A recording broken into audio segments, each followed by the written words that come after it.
Israël est une manière d'être homme qui non seulement est homme, c'est-à-dire capable de parler, mais qui est cette manière d'être homme qui puisse exprimer la vérité de ce qu'il est. La parole d'Israël, ainsi définie, a traversé toute l'histoire humaine. Elle était donc, et je reviens aux analyses précédentes, destinée à être en but à l'hostilité de ce qui n'est pas arrivé au même degré qu'elle-même. Lorsque un phénomène de mutation se produit, il est inévitable que celles des cellules qui n'ont pas été entreprises par le phénomène de mutation soient hostiles à ce qui se prépare. Lorsque du devant de la vie tout court est apparu l'homme, la vie tout court a été hostile à l'homme. La Bible nomme ça le serpent de la jeunesse. Et cette hostilité a été racontée par beaucoup de traditions primitives qui ont d'ailleurs pris pour emblème de l'ancêtre renié, le serpent. Je crois même que la médecine a pris le serpent comme emblème. Et le Midrash ajoute que le serpent était prophète, puisque Dieu lui parlait, ce qui est assez étrange, même dans la cohérence du récit biblique. Et voilà que le serpent est disqualifié parce que l'homme est apparu. L'homme en général, c'est-à-dire l'homme capable non seulement de la parole, mais déjà des critères de vérité de la parole. L'homme est capable de la vertu morale, de la pudeur, de savoir quand il est nu, qu'il est nu. Et l'expérience de la pudeur est évidemment l'expérience minimum des valeurs morales. Et voilà que, du devant de l'histoire de l'homme, décalé de l'histoire du serpent, apparaît une manière d'être homme qui décide délibérément d'être au service du projet de l'identité morale. Et c'est cette manière d'être homme que la Bible nomme Israël.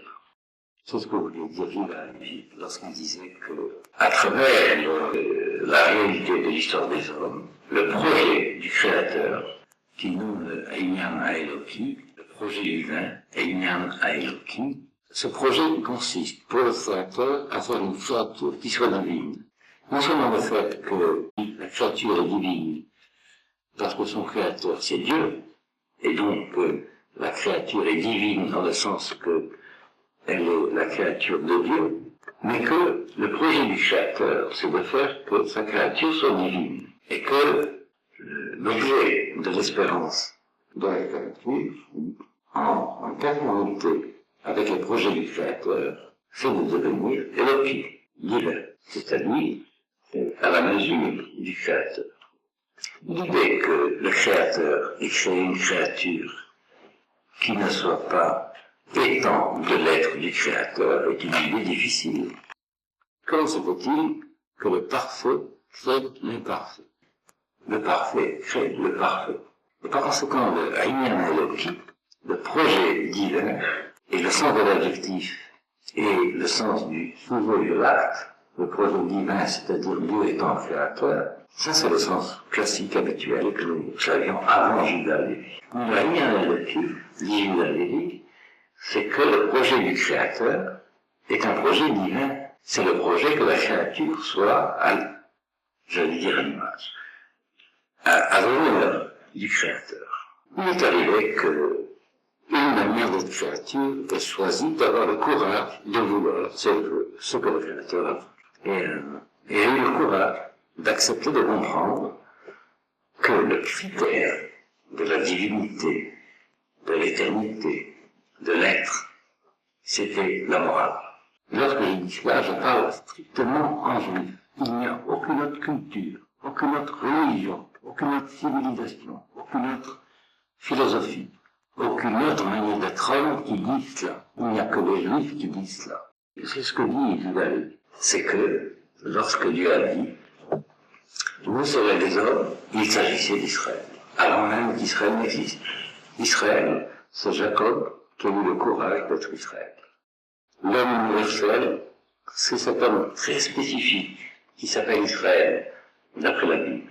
Et ce que j'ajoute, comme disciple de Judas Lévi, c'est qu'il s'agit des Israéliens. que Judas Lévi, mais c'est la Torah, ici la Torah, que Israël, ça veut dire l'homme qui vit en Eretz Israël. Lorsque les Juifs vivent en dehors de l'Eretz Israël, ils ne s'appellent pas Israël, ils s'appellent Jacob. Alors on voudrait bien que la plupart des Juifs soient aussi des Israéliens, pour dire les choses en clair. On sait bien que ça ne sera pas le cas, mais on essaye. Ce que je voulais vous dire essentiellement ce soir, c'est ceci. Le peuple juif, héritier du peuple hébreu, et cette manière d'être homme dont parle Judas Lévi, dont je n'ai pas lu le texte, à propos de ce que dit la Gemara, ce que dit la Torah, que lorsque Dieu parle de l'homme, il s'agit d'Israël. Et ce peuple juif est donné à une péripétie de son histoire qui est très grave, parce que c'est pour une péripétie de qui sera d'Israël, de parmi les Juifs. De la même manière que la tribu de Lévi a été extraite du dedans du peuple d'Israël, de la même manière que le peuple d'Israël a été extrait du dedans de l'humanité, il arrive que nous vivons une péripétie analogue. Les Israéliens sont extraits du dedans du peuple juif. Il faut le savoir. En suivant le critère qu'a donné la tradition d'Israël, une société humaine qui accepte d'être jugée selon la morale, et pas selon la religion, la piété, ou le folklore, ou la linguistique. Et on ne peut pas assister à ce qui se passe et parler des choses dont nous parlons et rester impassible, ou abstrait, ou académique. C'est pas possible.